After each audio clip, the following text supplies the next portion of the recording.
Welcome to the Fundraising Leadership Podcast, episode 30. This is Janice, and I'm here this week with a special guest, Kathy Archer. Welcome, Kathy. Hey, Janice. Welcome to this virtual space. Good to be here. I know. So it's fun to see you. We can see each other. Of course, everyone else can only hear us. But I wanted to let people know you're also, like David and I, a leadership development coach, and you're also an author of a book called Mastering Confidence. Yeah. So we met, this is a bit of a funny story because we really met on Twitter. Absolutely. Which does happen. Yeah. And I think it was, I feel like it was around the time that we were both speaking for Charity Village, right? And I think we both realized we were both CTI, the Coach Training Institute, trained coaches, and ICF internationally certified coaches, and we're like, look at that. We have to be friends. Yeah. Yeah, and then you invited me to do a Facebook Live with you for your community, and now you're being kind enough to do this podcast, but also you wrote a really great blog post for us, which was called Regaining a Sense of Control Gives You Increased Confidence. Mm-hmm. Yeah. So why don't you, before we kind of dive into that, tell us a little bit about who you work with as a coach, tell us about your book and sort of the kind of community that you're building. Yeah. So what I know is many of us hit that point in our lives where we start to feel in over our heads, especially as leaders, because I was there and you probably were at once too. And at some point, we're kind of wondering if we have what it takes to lead. When I was in a leadership position and I was, trying to balance all of these roles that I was doing, the people I was supervising, the travel I was on, the, putting together performance appraisals and proposals and all this kind of stuff. And that heavy imposter syndrome, I didn't have a title for it then, but I knew that I did not feel competent. I didn't feel like I was credible. I kind of just kept waiting for the ball to drop and somebody to go, oh, we shouldn't have put you in that position. What were we thinking? So I did a lot of work when I was in leadership positions, and that led me up to the coach training. In fact, I had my own coach towards the end of my career in an organization. And I started to realize that a lot of the struggles that we have as leaders, part of it is the competence part, meaning we haven't properly been trained to lead. Mm-hmm. Many of us move into leadership from frontline positions. But the other part is really this inner kind of doubt, fear, hesitation that we have that really holds us back. So I started to do a lot of learning when I was in that leadership position that then carried me forward into the coach training. And I started to realize if I was struggling that much, there's probably a ton of other leaders that are also struggling that way, especially in nonprofits and charities and, these smaller organizations where there really is a lack of dollars for professional and personal development. And so that's kind of the world that I do most of my work in now, is with women leaders in nonprofits, charities, small businesses, that kind of world. Yeah, great. And then what inspired you to write your book, Mastering Confidence? Probably my husband, but I'll just put that aside. Well, that's nice. Probably the one that kept me moving and getting it done.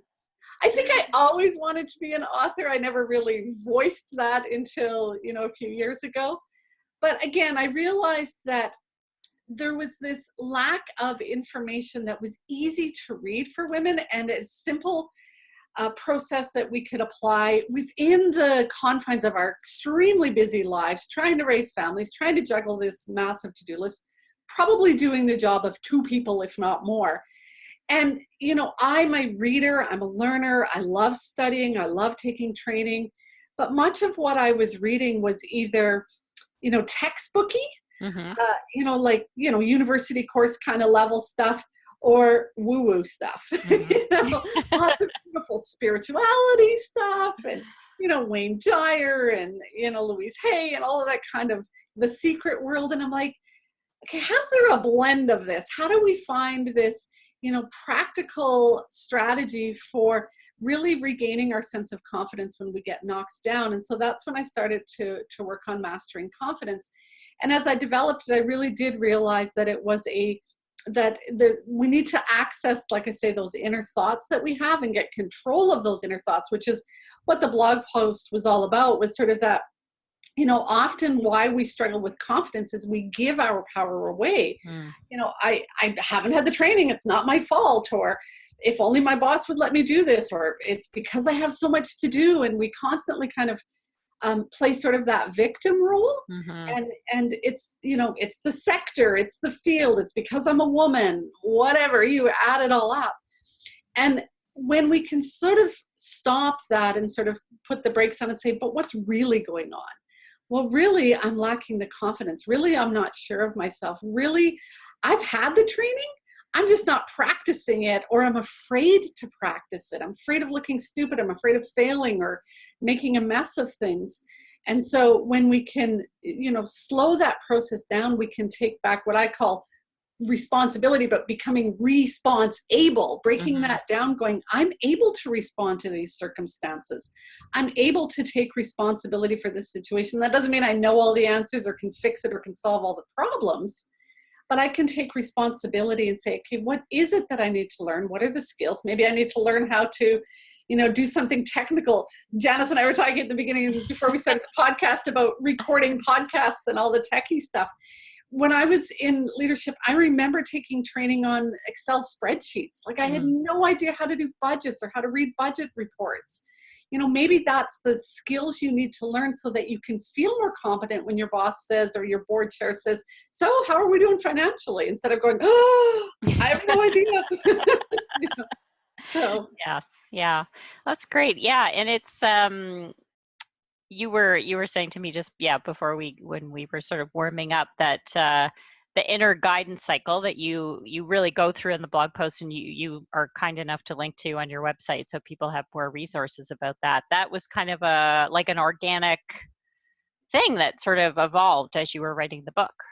Yeah, I didn't have the 4 Ps when I first started writing the book. It came together. And in fact, there's now a 5th P that when I do the redo of the book at some point. So the 4 points, basically what this is these are 4 steps that I encourage people to do sort of in a process of like longer term, maybe over the course of a week or in the evenings, but also in the middle of a meeting or in the middle of that performance appraisal when you're ready to, run and hide, or when you get triggered. But the 4 points are pause, ponder, pivot, proceed. The 5th point in the book was repeat. It's actually practice now, if you want to add it there. I think we need a lot of practice with this stuff. So pause. We are like so active, so busy, constantly on the go for a variety of reasons. One is just the magnitude of work that we have. Again, especially in smaller organizations and nonprofits, the workload is immense. So we bounce from phone call to meeting to, writing this report and doing email and checking our texts and going on Twitter. And, we just go. And we get home in the evening, we got to grab groceries and take the kids here and rush over there. And then, try and fold some laundry before we go to bed. Yes. So I have had people tell me like, even like drinking water, going to the washroom, like basic things that people should be doing. It's like they're struggling at work. And I'm like, oh, that's out of control. I have one client that sometimes we will get on a coaching call and she'll be like, oh, I have to go pee. And I'm like, hang up the phone, go pee, call me back. Like, you need to go to the bathroom. You need to have a drink of water. You need to take a breath. Yes. And we don't do those kinds of things. And part of it is we really are busy. The other part is we're avoiding life. We know that when we slow down, all of our emotions and all of the stuff that's been happening will catch up to us. We'll realize, 20 pounds has turned into 30 pounds overweight. Our marriage is falling apart. We're in a career that we're not happy with. Our mother's dying, whatever it is. Mm-hmm. When we slow down, all of that will sort of hit us. And so we're really like trying to outrun all of that. So what do you find is the way that you take a pause, or, a few ways? Yeah. The biggest one is breath. That I recently, so we'll talk about this at the end, but I do a training library where I do monthly webinars and courses for my members, the subscribers of the training library. But I recently did a webinar on how to breathe. Mm-hmm. I mean, most of us don't know how to breathe. And when we can use the power of our breath, and as I said earlier, in the middle of a meeting, I'm not talking about meditating at the beginning or end of our day. That's wonderful, and we should, those are helpful things to do. But learning in the middle of a meeting. So I was at a meeting a couple days ago and I could just feel I got triggered, right? And I just kind of slowed my breathing down. Nobody else knew what was going on, but I slowed my breathing down. So breath is one way. I'm a great lover of solitude. So I spend a lot of time in solitude, either, going for a walk in the afternoon. And it's interesting because people say, well, you can do that. This is, you work from home. I used to do that in my organization. I would tell my admin support, I'm going for a walk, and I would go for a walk around the block. We had a beautiful dike then. I would take a walk along the river. I took time out, and not a lot of time, 5 minutes, 10 minutes, half hour if I had the luxury of doing that, but time to myself. And then the other one, of course, for me is journaling. And by journaling, I don't mean, dear diary, although if that works for you, do that. But, bullet points. One method I heard recently was, writing a memo to yourself. Imagine, you have a problem at work and you say, how do I deal with so-and-so, or how do I deal with this lack of funding here, or whatever, and just answering the questions and finding that that's enough to slow the thinking down. Yeah. Nice. Cool. Okay. So there's some very good ways to pause. Yes. So then ponder. Ponder is the part where you look at what are your thoughts, feelings, and body sensations. So what am I thinking? Oh my God, I'm falling apart. I can't do this. My boss is a jerk. I'm never going to get through my to-do list. Whatever the thoughts are. The feelings or emotions, and I'll just say again, the course that I did last month in my training library was all about emotional literacy, because we have like 4 basic emotions: happy, sad, mad, glad. Yeah. But we need to dig deeper than that. Maybe I'm embarrassed. Maybe I'm overwhelmed. Maybe I'm jealous. What's the actual feeling that I'm feeling? And then the other one is the body sensations. My heart is racing, or sweaty palms and pits, or, my face just turned red. What's the body sensation? Because those are all connected. So tuning into what's going on inside, and then kind of getting a sense, okay, so what happened that just triggered that? Well, so-and-so said this, or, I got this email in my inbox, or kind of making sense of what happened in that moment. Yeah, I like that.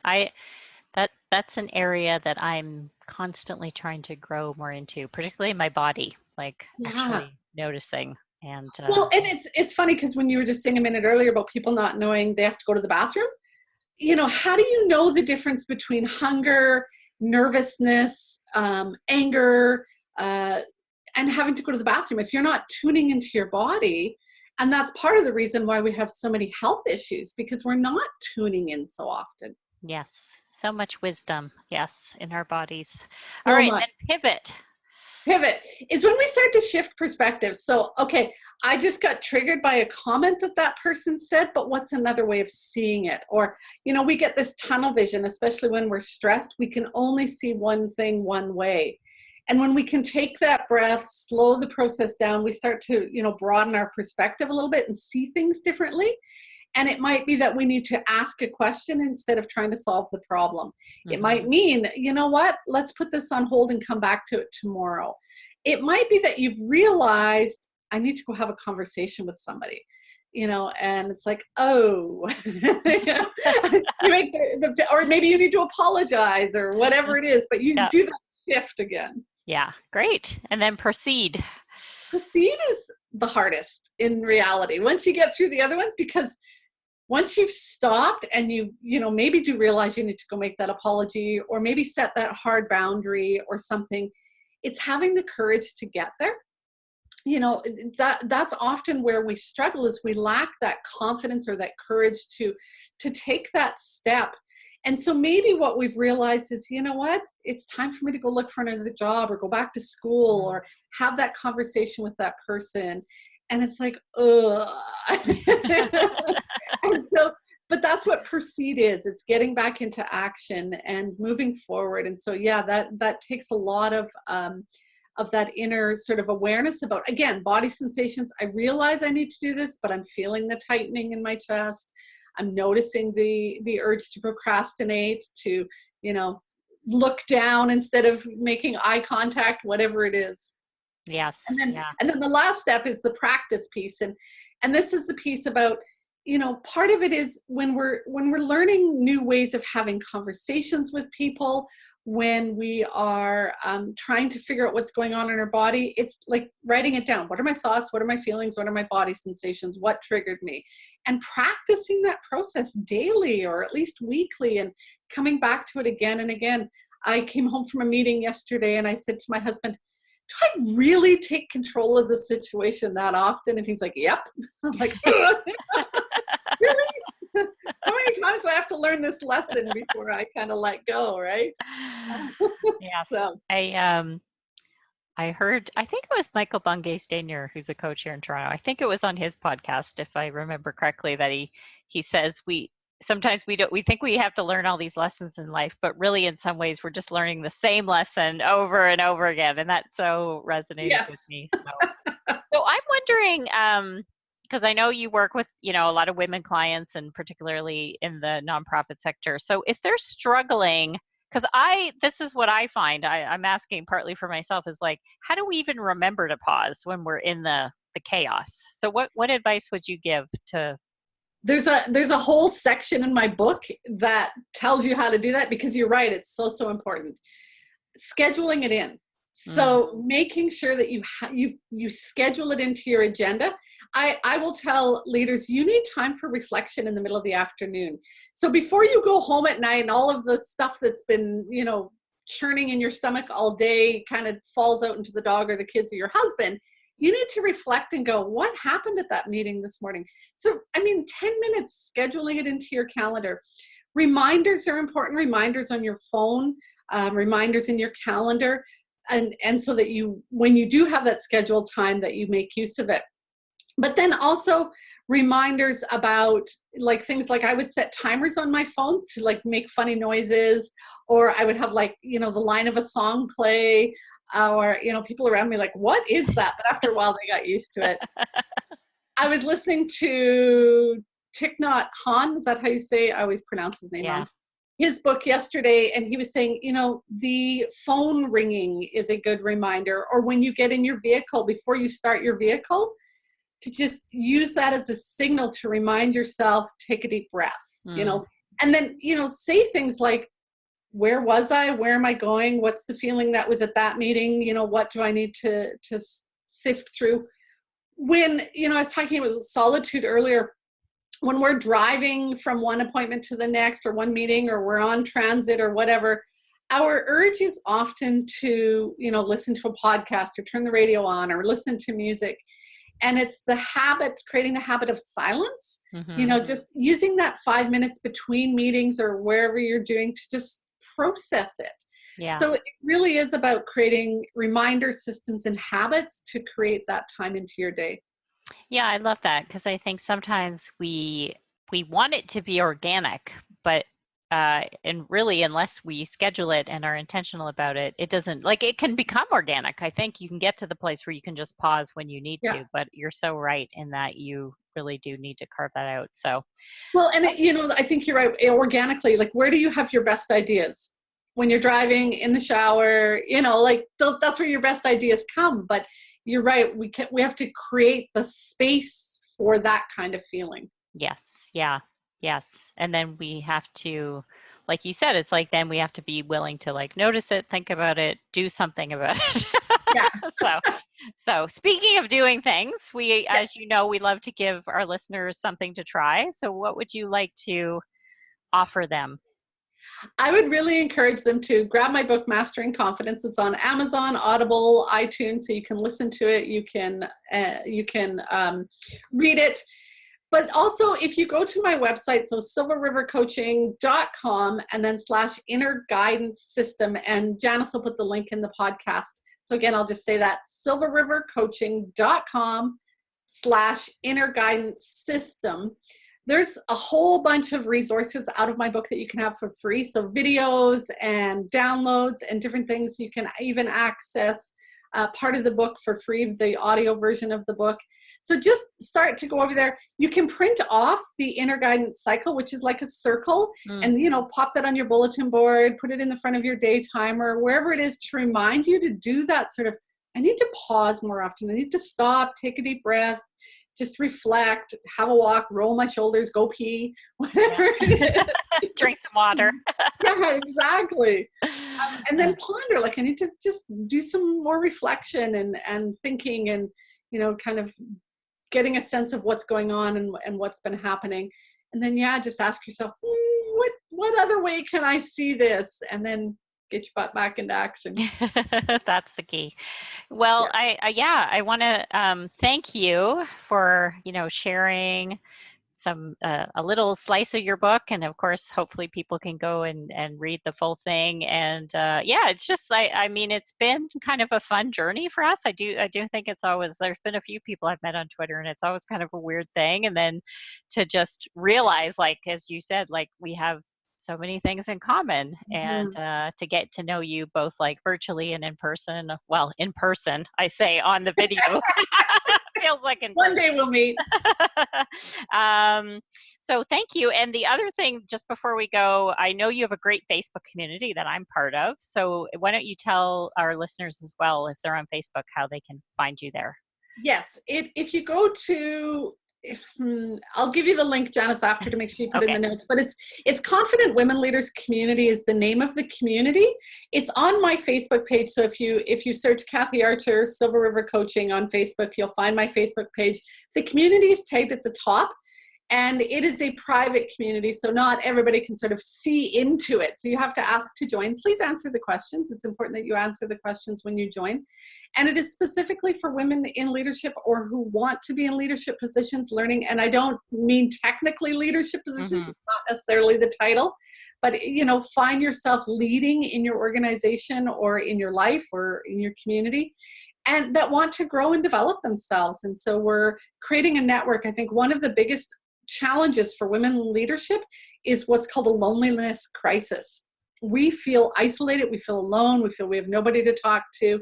And so by creating this community, I want to create a safe place where women can connect, learn some things. And then I'm in there almost daily, probably sharing little tidbits and information about growing yourself, developing your confidence to be your best and to find that balance in life. And you make great videos, because people can, I'm sure, hear your like enthusiasm and kind of fun, vibrant personality. But it's even when you see her on the video, it's like even. So thanks, Kathy. And we're going to invite you to try the inner guidance cycle and go put it into practice. Bye. Bye.